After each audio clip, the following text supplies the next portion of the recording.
Tras concluir o proceso administrativo, os seleccionados deberán realizar un curso formativo para a súa incorporación como axentes, organizado pola Escola Galega de Seguridade. Unha vez seleccionados, pois teñen que facer ese curso de formación, sin o cal non poden actuar como axentes. Eses cursos de formación organízanse a través da Escola Galega de Seguridade. A ese curso teñen que someterse non só os axentes seleccionados a través dos procesos locais, sino tamén do propio proceso que a Xunta de Galicia acaba de habilitar en colaboración ca FEGAN, no que permitía a posibilidade de que aqueles concellos que quixeran adherirse, pois que poideran facer ese proceso de selección a través da Xunta de Galicia.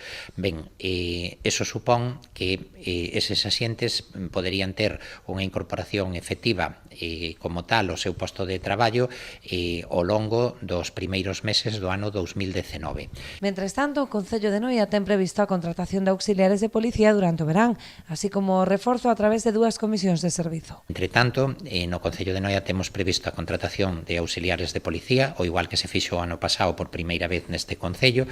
Esa convocatoria de auxiliares de policía permiteu a contratación de 4 auxiliares durante os meses de verán, fundamentalmente.